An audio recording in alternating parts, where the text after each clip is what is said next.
Mike Breen, Hall of Famer. He's won 3 sports Emmys. You know what I'm thinking, Breen? We're going to do this show in Spanish and maybe go into a different category because we can't win the daily studio sports show. What do you think of that game plan? See. How many times were you nominated before you won? It wasn't Susan Lucci level, but it was quite a few. And I remember there's one time I went a whole bunch of times when I was nominated. And it's just, I'm not just saying this, it's an honor to be nominated. If you would have told me I was even nominated years ago, I'd laugh.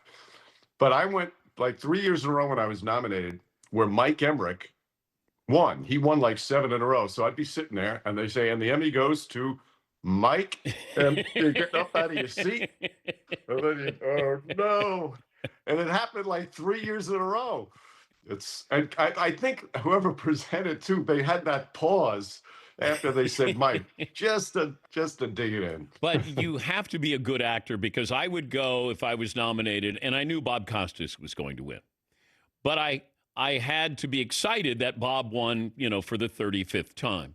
And I became really good at that. That little extra aggressive applause. And I haven't been back since, Mike. Yeah, I don't handle it that way. I get up and leave right away. 1 year, we were the second to last award, the category. And I walked around the whole building. I went to dinner. Pat Sajak was at dinner. I'm talking to him about Wheel of Fortune. I'm killing 2 hours. I come back. I still got another hour. And then we lose. And then I got to drive 2 hours back home and tell my kids in the morning, Dad didn't win. I did not win. Crushing. Heartbreaking evenings, Dan. Crushing. I'm with you on that. Crushing. Who is the best New York Knick of all time, in your opinion? It's hard for me to say anybody but Walt Clyde Frazier because we've been partners on the air for 30 years, and he won 2 championships and was, just so special, and they don't win those championships without him. It's also hard not to say Patrick Ewing because of the numbers he put up year after year after year. So if you want to say either one of them, I'm okay with you. But I have to go with Clyde because of my on-air partnership. Mike was on the call in the Eastern Conference Finals with the Knicks and the Cavaliers with Richard Jefferson, Tim Legler. You remember the Garden sounding like this? Yeah, over time there's here and there, but there's always a special sound, and it's always a little extra something when it's been a long time since. And that goes for any fan base in any city. When you haven't won in a long time and all of a sudden, wow, this could be the year. There's nothing like it for a sports fan. Anybody who thinks about the teams they root for when that year finally comes around again. But this year has been extra special because of how horrible it ended last year in the conference finals and how this year there were questions. This was not a smooth sailing year at all. They had a lot of uneven stretches. Wonder, are they as good as they were last year? And then for them to have this type of play, this type of dominance, I think has made it the decibel level a little extra. I think there's some rewriting of history here, certainly with Jalen Brunson, because if I said to Knicks fans, when you just got Jalen Brunson, that's your leader right there, I don't know if they would have been in unison. Yes, we finally found our number one option. No question. The vast majority of people thought, okay, he's a good player, but boy, did they overpay for him. And at his press conference, when they introduced him, somebody asked him, do you view yourself as a savior? He says, I am nothing even close to being a savior. And I would imagine even Jalen himself would admit, yes, Jalen had high expectations and knew he could be a great player. I think he might admit he didn't know if he could make this level. He's one of the great point guards of his era in these last 4 or 5 years. And he's one of the great playoff performers.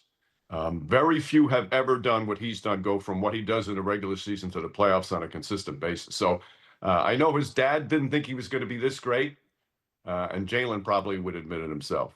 And if you get the under 30 years of age New York Knicks fan, they're looking at Jalen Brunson as the greatest Knicks player of all time, not realizing what Frazier did in 70 and 73 and Willis Reed did and Patrick Ewing there for 15 years.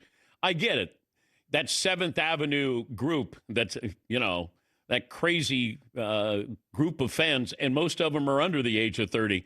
They've never had any whiff of success, and now they're taking full advantage of that and giving you that home court advantage that, people, it's weird how they have this, Mike. Players talk about playing the Garden, not the Knicks. They play the Garden, and it's still a magical place. And does any other play, how would you compare OKC to the Garden with Noy's home court advantage? Volume is as high, but the atmosphere it's just different. And you mentioned the players. I've been talking about this for 20 years. Yes, the Knicks do have a home court advantage, but they also have a home court disadvantage because most players, especially the best players on opposing teams, they can't wait to play there. They can't play under those stage lights in front of the celebrities, in front of that buzz that building has, like very few others have. So in some ways, it's a disadvantage. And quite frankly, the last couple of years for the Knicks, they've had some really horrible playoff losses at home. Even one of their losses this year was at home, the game 2 against Atlanta. Most of their signature wins in the past 3 years in the Brunson era have been road victories. And you look at how this team was constructed. You're giving up 5 first-round draft picks for Bridges. You bring in Brunson, maybe he's a complimentary figure. Karl Anthony Towns, I think maybe fans were ready to ship him out so you could get Giannis. Josh Hart, it's just kind of uniquely built, but it feels like it's a true team, unlike when you had Carmelo, had a singular Hall of Famer. This really feels truly like a team, but it didn't come together, naturally. Right. Well, first off, what Leon Rose has done, all 5 starters he acquired, whether by free agency or by trade. And the NBA, the history of the NBA is littered with teams with an abundance of talent that never won anything. And what Leon Rose's vision was not just to get quality players, but get players who win. And, obviously the 3 Villanova guys, they won NCAA championships, and not a lot of people thought they were going to win those when they initially set out. So you get players who it's all about winning, players who play well with others. The whole is better than the sum of its parts. That whole theory, and that's what this is. And what I love what they did is they were very pragmatic about it. They didn't try and hit those home runs. Okay, let's get this guy. They built a team that plays well together. And that's still, for me, that's still the most enjoyable teams to watch play.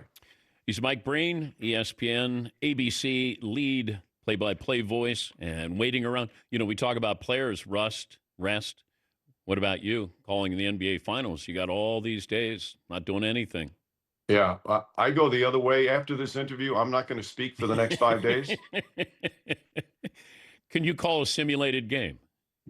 After during COVID, well, when you had to do the games in your basement, I will never do anything like that again. I would quit the business before I had to do that again. It was dreadful because, especially in basketball, where your broadcast location is, you're sitting in the middle of the crowd.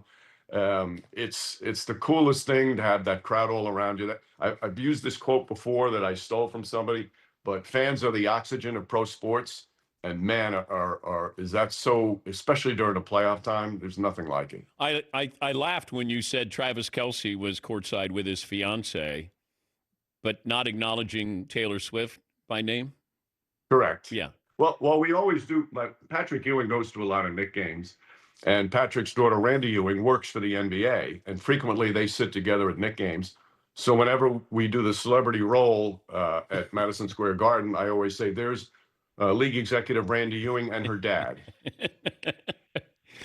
Social media didn't realize you were having fun because it felt like they were thinking you didn't know who Travis Kelce's fiance was.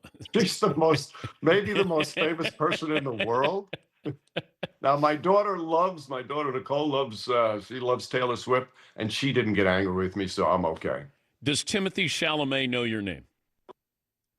Yes, he's been coming. That's also very, in terms of getting cred with the kids. That's a big deal for me. He's been coming to since he was a teenager, which isn't that long ago. And he is the most polite young man. It's crazy. I mean, to see where he came and where he goes, and he's a legitimate fan. That's what you love when the people who are legitimate fans, like they're crushed when they lose, and they're so overjoyed when they win. And Chalamet is one of those. Okay, if I said you can take any Knicks celebrity and put them in and kick Richard Jefferson or Tim Legler to the curb. No, no, Hypothetical. no, I can't. How am I going to answer that? Let's see. You know who's a great Knick fan, who would be hilarious on the air and knows basketball is Steve Shripper, Okay.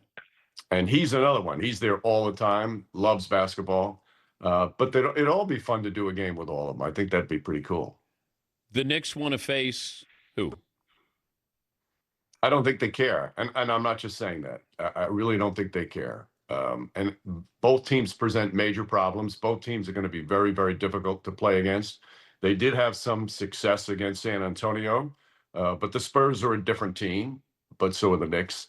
And Oklahoma City, the only question with Oklahoma City is who's going to be healthy. If Jalen Williams and A.J. Mitchell can't play, that's two really huge pieces for the Thunder, even a team that's as deep as OKC is.